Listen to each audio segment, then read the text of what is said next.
साथ बदलते भारत की शान।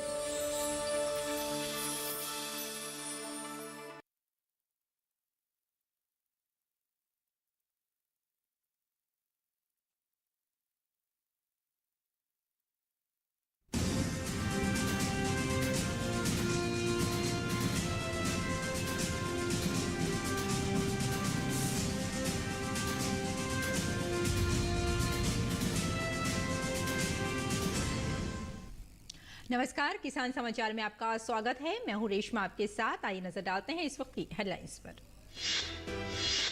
केंद्रीय मत्स्य पालन मंत्री परषोत्तम रुपाला मंगलवार को वैश्विक मत्स्य पालन सम्मेलन भारत 2023 का करेंगे उद्घाटन।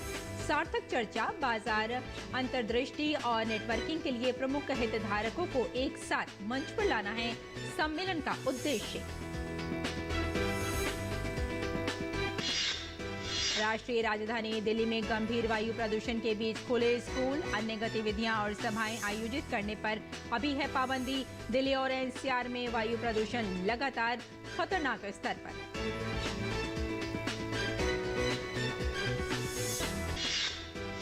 रबी फसलों के पंजीकरण के लिए हरियाणा सरकार ने खोला मेरी फसल मेरा ब्यौरा पोर्टल। किसान पोर्टल पर रबी 2023 में बोई गई फसलों का कर सकते हैं पंजीकरण। और शिलांग में चेरी ब्लॉसम फेस्टिवल का समापन। उत्सव में बड़ी संख्या में लोग हुए इकट्ठा। विदेश से आए पर्यटकों की भी शिरकत।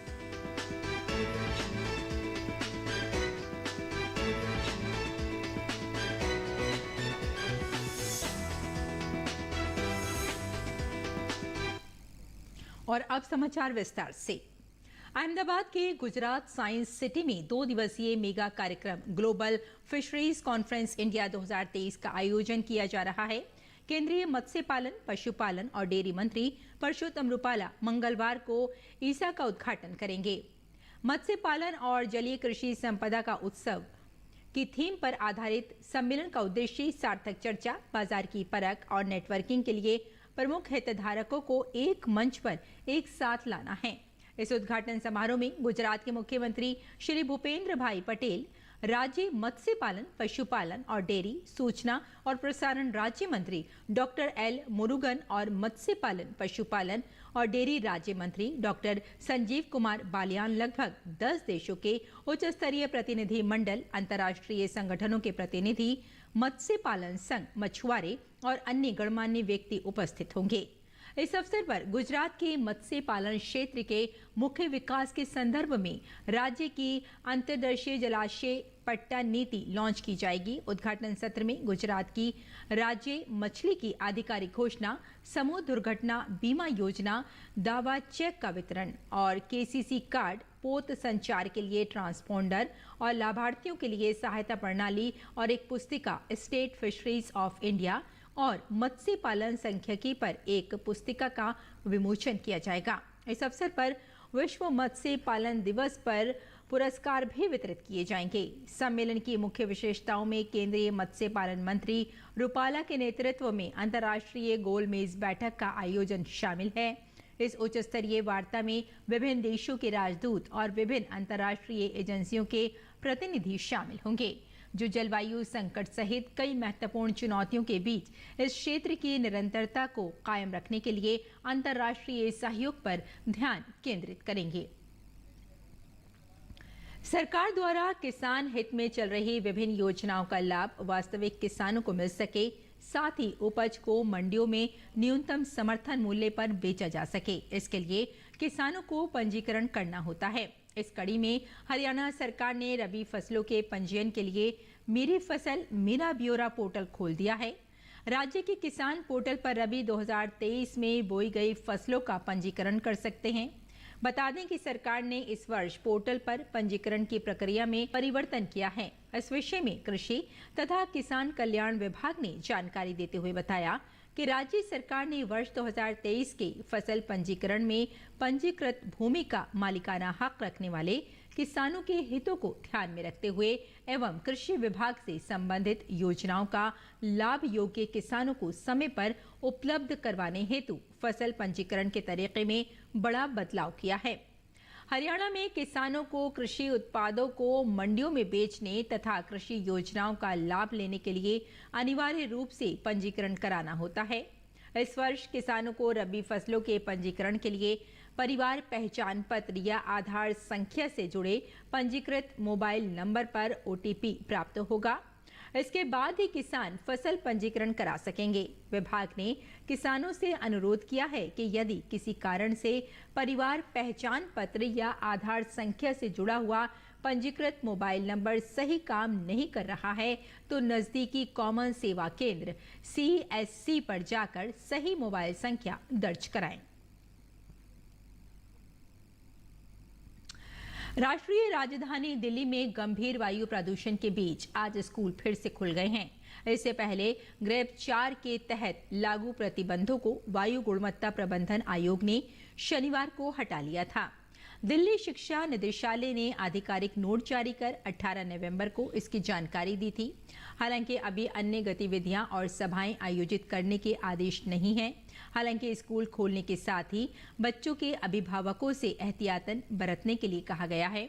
स्कूल आने के दौरान मास्क लगाने की सलाह दी गई है ताकि धूल मिट्टी हवा के माध्यम से शरीर में प्रवेश न कर सके। दूसरी तरफ दिल्ली और NCR में वायु प्रदूषण लगातार खतरनाक स्तर पर बना हुआ है। आज भी राजधानी में AQI खराब श्रेणी में दर्ज किया गया है।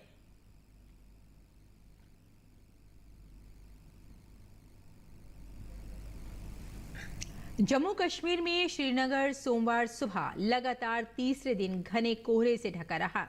श्रीनगर मौसम विभाग ने कहा है कि 27 और 30 नवंबर के दौरान छिटपुट स्थानों पर बारिश और बर्फबारी की संभावना है। कोहरा छाए रहने के कारण स्कूल बसों और वाहनों को भीषण सर्दी में चुनौतियों का सामना करना पड़ा। इसी बीच श्रीनगर में सोमवार को अधिकतम तापमान 16 डिग्री सेल्सियस दर्ज किया गया। श्रीनगर में मौसम विज्ञान केंद्र ने अपने सोशल मीडिया एक पोस्ट में 26 नवंबर तक आमतौर पर शुष्क मौसम और 18 से 25 नवंबर के दौरान बादल छाए रहने की भविष्यवाणी की है। एक पर्यटक ने बताया कि श्रीनगर में सुबह के समय कोहरे की चादर छा जाती है। घने कोहरे के कारण वाहन चलाना मुश्किल हो जाता है, जिससे दृश्यता कुछ मीटर तक कम हो जाती है। ज्यादा फॉग है यहाँ, तो भी 50 फीट दूर कुछ दिखाई नहीं देता है। सब लाइट चालू रख के गाड़ियाँ भी चलती है। थोड़ा बारिश का मौसम हो जाए तो कम हो जाए, थोड़ा सही लगेगा। अभी तो बहुत ज्यादा ठंडी है अभी यहाँ। सुबह सुबह बहुत फॉग आती है तो बहुत दिक्कत चलती है। आगे दिखने में भी थोड़ा कम दिखाई दिया देता है। और 42वें भारत अंतर्राष्ट्रीय व्यापार मेले में मध्य प्रदेश के पंडाल में वैसे तो बहुत से उत्पाद प्रदर्शित किए गए हैं, चाहे साड़ियां हों या फिर जैकेट, रतलाम की नमकीन हो या फिर अन्य उत्पाद। लेकिन इन्हीं में से एक ऐसा स्टॉल भी है जो जरा हटकर उत्पाद लाया है। जी हाँ, एक स्टॉल पर पराली और उसकी मदद से बनाए गए बेहतरीन उत्पाद हैं जो प्रदूषण जैसी समस्या से भी निजात दिला सकते हैं। कैसे हैं ये उत्पाद, इसका जायजा लिया हमारे संवाददाता गिरीश निशाना ने।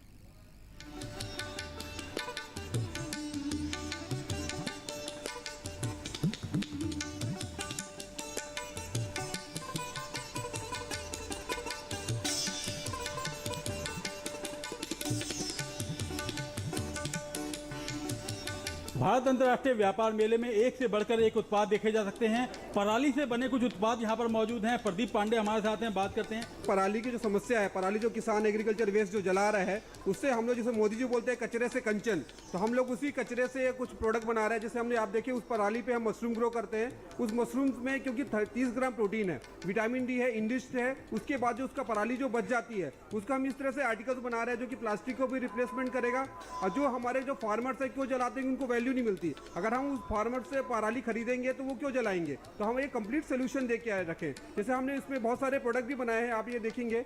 ये हमारा एक मैगी मसाला को जो हेल्दी वर्जन हम बोल सकते हैं इसको, क्योंकि इसमें कोई भी हमने कलर नहीं डाला है सर। इसमें जो इंग्रेडिएंट है, मशरूम है, मोरिंगा है, जिसे आपने खुद भी टेस्ट किया होगा। काफ़ी लोग इसको सिमिलर टू मैगी मसाला बोल रहे हैं सर। तो हमारे इसी तरह से प्रोडक्ट है, जैसे मशरूम है सर, इसमें 30 ग्राम प्रोटीन होता है, 30 ग्राम प्रोटीन है विद विटामिन डी। तो जो हम पराली को जो हम कचरा समझ के जला रहे हैं सर, उसमें हम चाहें तो ये माल न्यूट्रिशन को दूर करने में और जो पॉल्यूशन है वो उसको भी दूर करने में हेल्प कर सकता है। तो मेरी गवर्नमेंट से एक ही अपील है और आम पब्लिक से अपील है कि आप लोग मशरूम ज़्यादा से ज़्यादा कंज्यूम करें और पराली पे मशरूम ग्रो करें, जिससे जो हमारी पॉल्यूशन है उसको दूर हो और माल न्यूट्रिशन की भी जो है समस्या दूर हो।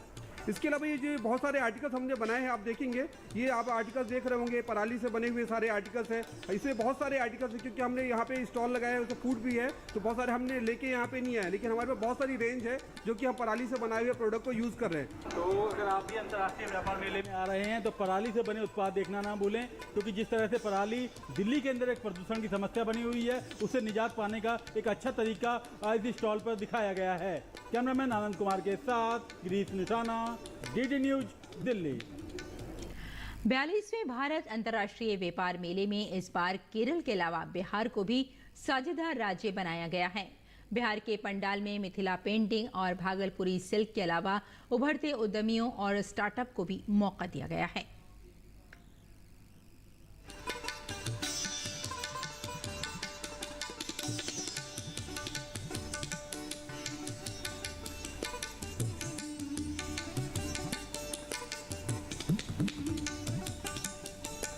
हम लोगों ने इस बार नए तरह के जो उद्योग बिहार में आ रहे हैं, जैसे नए स्टार्टअप्स आ रहे हैं, टेक्नोलॉजी स्टार्टअप्स आ रहे हैं, इसके अलावा नई जो हैंडीक्राफ्ट है जिसके बारे में बिहार के बाहर के लोग नहीं जानते हैं, उनको भी हमने प्रमोट किया है ताकि मधुबनी पेंटिंग और भागलपुर सिल्क के अलावा भी जो बिहार के हैंडीक्राफ्ट हैंडलूम हैं और नई टेक्नोलॉजी में जो आ रहे हैं उनके बारे में भी लोगों को पता चले और लोग उससे जुड़े।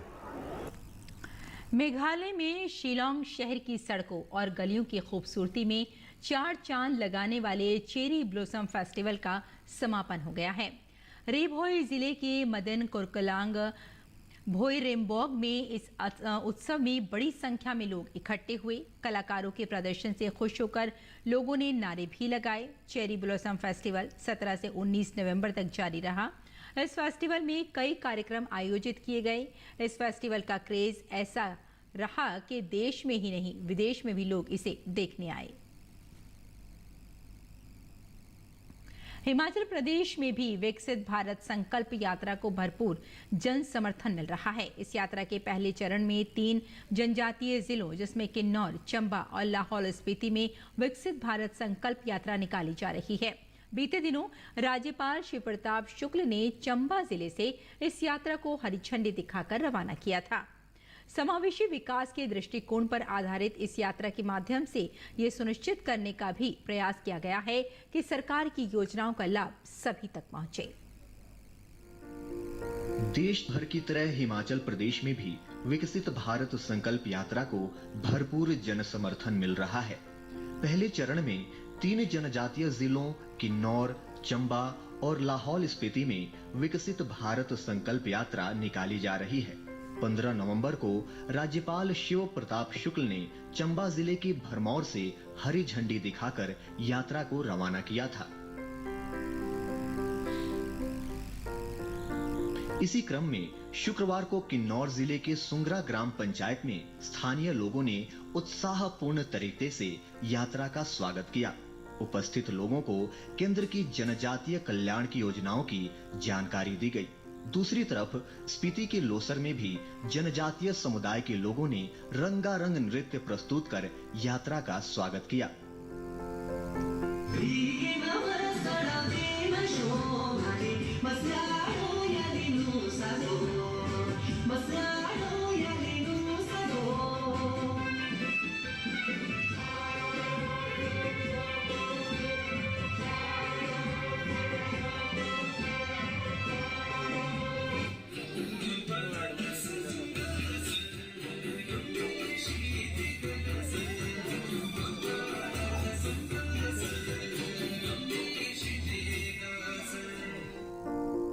अगले 15 दिनों तक ये यात्रा प्रदेश के इन 3 जिलों की जनजातीय बहुल 109 पंचायतों से होकर गुजरेगी और लोगों को केंद्रीय योजनाओं के प्रति जागरूक करेगी।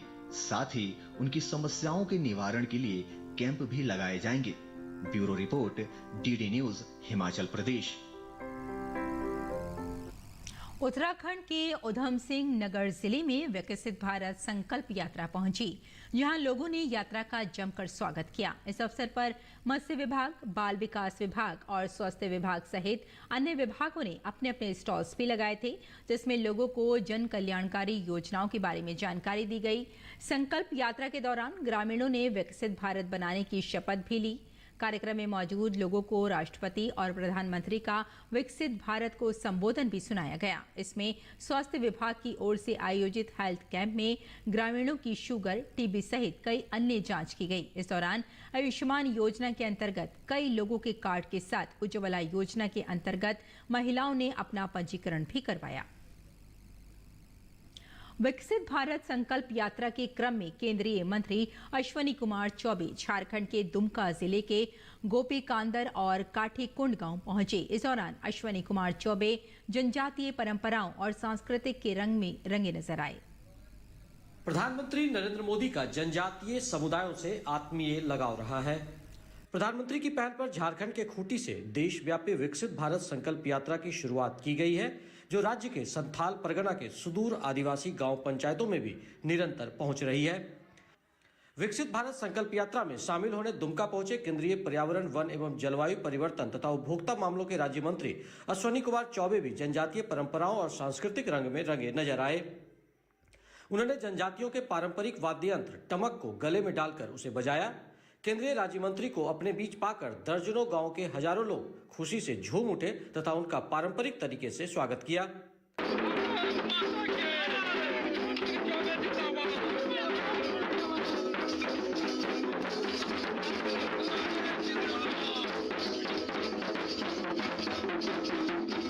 विकसित भारत संकल्प यात्रा कार्यक्रम के क्रम में केंद्रीय राज्य मंत्री दुमका जिले के गोपीकांदर और काठीकुंड के उन सुदूरवर्ती गांवों में भी पहुंचे जो कभी घोर नक्सल प्रभावित क्षेत्र माने जाते थे।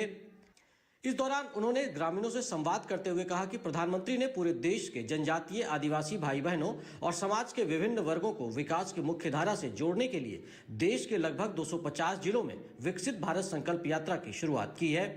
इस यात्रा में यह जो विकसित भारत संकल्प यात्रा, इसका संकल्प गांव-गांव में दिला रहा हूँ और इसका उद्देश्य है कि जो भारत सरकार की केंद्र की योजना है वो गरीबों तक पहुँचे।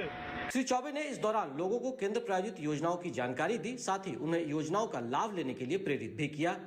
संवाद के क्रम में केंद्रीय राज्य मंत्री ने स्थानीय लोगों से उनकी सफलता की कहानी भी सुनी, जिससे उनके जीवन में क्रांतिकारी सुखद बदलाव आए हैं। केंद्रीय राज्य मंत्री ने इस दौरान लोगों को राष्ट्रीय एकता और अखंडता को अक्षुण्ण रखने और देश के सतत विकास में भागीदारी निभाने की शपथ भी दिलाई। भारत की एकता सम्मान करेंगे, नागरिक होने का कर्तव्य निभाएंगे। मैं इसको नोट करो वीडियो साहब, और मुझे 15 दिनों के अंदर डीसी के माध्यम से। इस दौरान केंद्रीय राज्य मंत्री ने कहा कि साल 2047 तक विकसित भारत के संकल्प को पूरा करने के लिए जो संकल्प यात्रा शुरू हुई है, यह मातृशक्ति, युवा शक्ति और श्रमिक शक्ति के उत्थान के साथ पूरी होगी। उन्होंने कहा कि यह यात्रा लोक जागरण और लोक सहभागिता के लिए अहम है, ताकि दूर दराज में निवास करने वालों तक विकास की किरण पहुंच सके। प्रधानमंत्री नरेंद्र भाई मोदी जी के नेतृत्व में इस यात्रा को निकाल करके सुदूर जनजातीय क्षेत्र में रहने वाले वंचित समाज, शोषित समाज, पीड़ित समाज, ऐसे गरीबों का जो उनकी गरीबी कैसे उन्मूलन हो, उसके लिए चिंता किया है। इसमें कोई संदेह नहीं कि विकसित भारत संकल्प यात्रा संथाल परगना के आदिवासी समाज के लोगों में विकास की नई उम्मीद, नया विश्वास पैदा कर रही है और आने वाले समय में यह यात्रा विकसित राष्ट्र के संकल्प को पूरा करने में मील का पत्थर साबित होगी। दुमका से आर.के. नीरज के साथ मैं दिवाकर कुमार। और नहाय खाए से शुरू हुए आस्था के महापर्व छठ पूजा का चौथे दिन उगते हुए सूर्य देवता को अर्घ्य देने के साथ ही समापन हो गया। चौथा दिन यानी सप्तमी तिथि छठ महापर्व का अंतिम दिन होता है। इस दिन सुबह उगते सूर्य को अर्घ्य दिया जाता है। तड़के व्रती महिलाओं ने उगते हुए सूर्य देव को अर्घ्य देने के बाद उनकी और मां छठी मैया की विधि पूर्वक पूजा अर्चना की और इसके बाद व्रत का पालन किया। ये व्रत कुल 36 घंटे का था। ये पर्व बिहार, उत्तर प्रदेश और झारखंड राज्य में बड़े धूमधाम के साथ मनाया गया। छठ पूजा का व्रत घर की महिलाएं रखती हैं। ये व्रत छठी मैया और सूर्य भगवान को समर्पित होता है।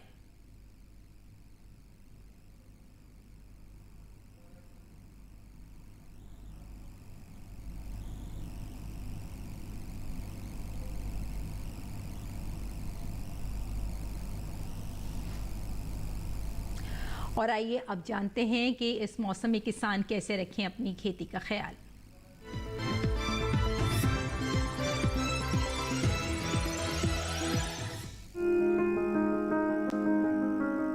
पंजाब के किसान गेहूं की विभिन्न किस्मों जैसे PBW 826, PBW 869 और सुनहरे की बुआई कर ले। बुआई से पहले इनके बीजों को उपचारित जरूर कर ले। पंजाब के किसान राया और अफ्रीकी सरसों की विभिन्न किस्मों की बुआई नवंबर के मध्य तक कर ले। बुआई करते वक्त यूरिया जरूर डालें। पंजाब में ही फूल गोभी की दर से पकने वाली किस्मों की रुपाई की जा सकती है। यहाँ पालक, मेथी, धनिया, मूली, शलगम, लहसुन और मटर की बुआई इस मौसम में की जा सकती है। पंजाब के किसान टमाटर, बैंगन, मिर्च, शिमला मिर्च और प्याज की नर्सरी लगा ले। यहाँ बेर में पाउडरी फफूंद दिखाई देने पर इसके नियंत्रण के लिए बोर्डो मिश्रण छिड़के। पंजाब में नींबू वर्गीय फलों में कैंकर रोग के नियंत्रण के लिए जरूरी दवाओं का छिड़काव कर ले। पंजाब के किसान गन्ने की समय समय पर सिंचाई करते रहें। साथ ही किसान गन्ने में बेधक कीट के नियंत्रण के उपाय भी कर ले। हरियाणा में गन्ने में स्मट रोग दिखाई देने पर इसके नियंत्रण के लिए ऐसे पौधों को उखाड़ कर जला दें। हरियाणा के किसान मक्के के खेतों में उचित नमी बनाए रखें। अगर यहाँ मक्के में बेधक कीट का प्रकोप दिखाई दे तो विशेषज्ञों की सलाह से दवाएं डालें। यहाँ के किसान बाजरे की पक्की फसल की कटाई कर लें। हरियाणा के किसान कद्दू, टमाटर, मिर्च, बैगन और भिंडी की तैयार सब्जियों की तुड़ाई कर ले। साथ ही यहाँ लौकी, करेला और टिंडे की बुआई भी की जा सकती है। हरियाणा में भिंडी में जैसिड के नियंत्रण के लिए नीम आधारित कीटनाशकों का स्प्रे करें। हरियाणा में ही इस समय नींबू, संतरा, आम, लीची, अमरूद और पपीते के पौधे लगाए जा सकते हैं। हरियाणा में इस समय सरसों की बुआई भी की जा सकती है। यहाँ के किसान बुआई के लिए अच्छे बीजों और किस्मों को चुनें। सरसों की बुआई से पहले बीजों को उपचारित जरूर कर लें।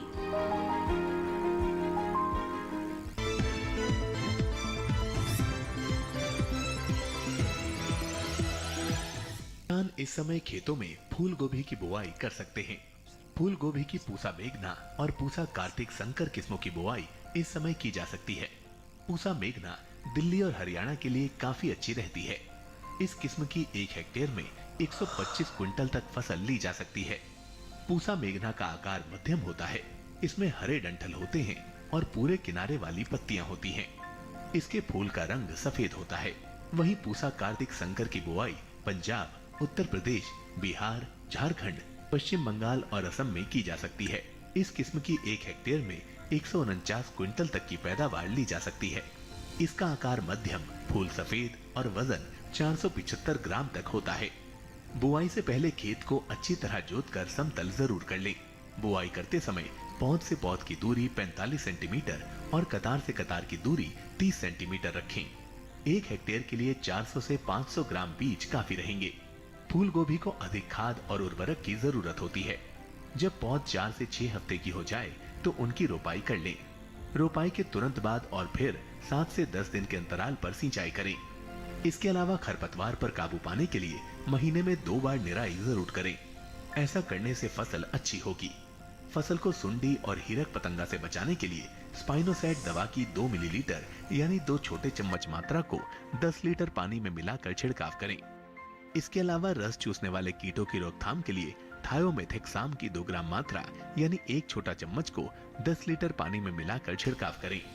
ध्यान रखें कि जहां कीटों का अधिक प्रकोप हो, सिर्फ वहीं दवा का छिड़काव विशेषज्ञों की सलाह से करें। इससे लागत में भी कमी आएगी और पर्यावरण और सेहत को भी नुकसान कम होगा।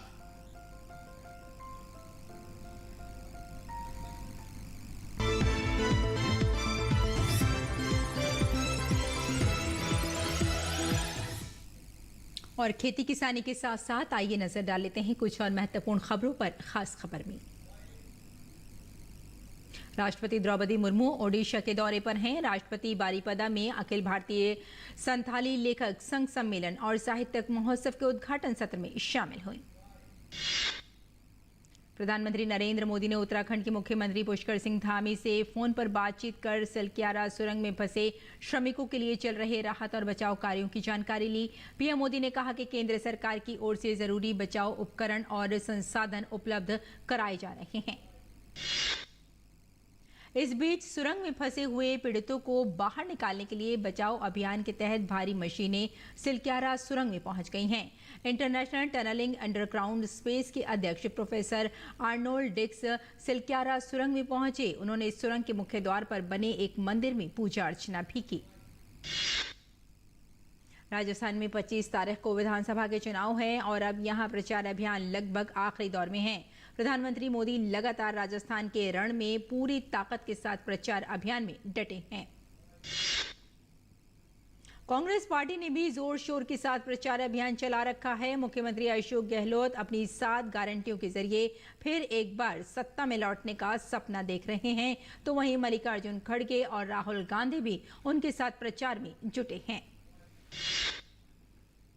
तेलंगाना में दूसरी पार्टियां भी पूरी ताकत से चुनाव लड़ रही हैं। केसीआर, कांग्रेस और एमआईएम चुनावी मैदान में ताल ठोक रही हैं। सभी पार्टियां मतदाताओं को रिझाने की पूरी कोशिश कर रही हैं। केंद्रीय मंत्री और तेलंगाना भाजपा प्रमुख जी किशन रेड्डी ने हैदराबाद के सनत नगर विधानसभा में भाजपा उम्मीदवार मेरी शशिधर रेड्डी के समर्थन में रोड शो किया। जी किशन रेड्डी ने कहा कि तेलंगाना की जनता का स्पष्ट निर्णय है कि भाजपा सत्ता में आएगी। केंद्र शासित प्रदेश लद्दाख के लिए role observer doctor Basant Kumar नामसिवायम ने कारगिल में फोटो मतदाता सूची के विशेष सारांश संशोधन के संबंध में जिला अधिकारियों और राजनीतिक दलों के साथ बैठक की। आंध्र प्रदेश के विशाखापट्टनम में मछली पकड़ने के बंदरगाह पर भीषण आग लग गई।